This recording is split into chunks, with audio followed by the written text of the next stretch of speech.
کوہاٹ دور قدیم کا امین پشاور اور دیگر پختونخوا کی تاریخ اور روایت کا امین شہر، جس کا تاریخی جائزہ لیا جائے تو قبل از مسیح سے لے کر آج تک تہذیبوں کے بننے اور عروج زوال کا پاسدار ایک تاریخی شہر ہے جو پاکستان کے صوبہ خیبر پختونخوا میں واقع ہے۔ اس خطے کے ہزاروں سال پرانی تاریخ اس بات کی گواہی دیتی ہے۔ اس شہر نے بھی ایک لمبی تاریخ قومیں دیکھی ہیں، ان کے رہن سہن کو دیکھا ہے، حملہ آوروں کو دیکھا ہے، مزاحمت کاروں کو دیکھا ہے، بہادروں اور شہیدوں کو دیکھا ہے۔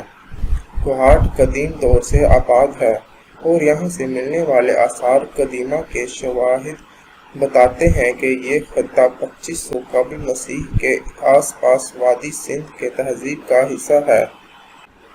کوہاٹ میں ساڈانہ کے قریبی مقام پر کھدائی سے ملنے والے آثار اس علاقے میں ہڑپا سے پہلے کے ثقافت کے موجودگی کو ظاہر کرتے ہیں۔ جب برصغیر پاک و ہند میں اسلام کی آمد ہوئی، اس دوران کوہاٹ مختلف مسلم خاندانوں کے زیر اثر رہا اور یہاں بھی مسلمان حکومتیں اپنے عروج پر رہیں۔ پھر 10ویں صدی میں غزنویوں نے فتح کیا اور بعد میں غوریوں اور دہلی سلطنت کے ہاتھوں میں چلا گیا۔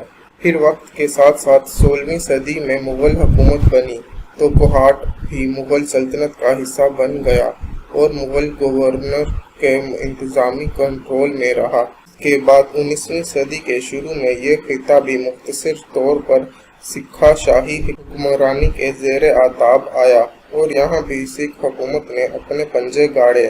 مہاراجہ رنجیت سنگھ نے قیادت میں سکھ سلطنت نے شمال مغرب میں اپنے علاقوں کو بڑھایا۔ مہاراجہ رنجیت سنگھ کی قیادت میں سکھ سلطنت نے شمال مغرب میں اپنے علاقوں کو بڑھایا اور 1947 میں تقسیم ہند کے بعد کوہاٹ پاکستان کا حصہ بن گیا۔ اس کے بعد یہ تاریخی مقامات اور جدید سہولیات کے ساتھ ایک بڑے اور پر رونق شہر میں تبدیل ہو چکا ہے۔ اس شہر کی آبادی 2017 کی مردم شماری کے مطابق اس وقت 11 لاکھ سے اوپر تھی۔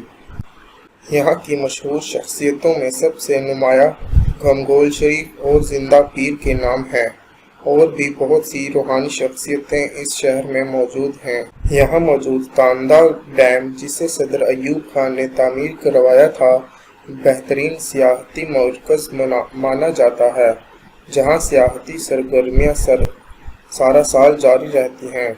زندگی کی سہولیات سے آراستہ شہر، خوشگوار موسم اور اپنی مہمان نوازی کے طور پر نہ صرف پاکستان بلکہ پوری دنیا میں جانا جاتا ہے۔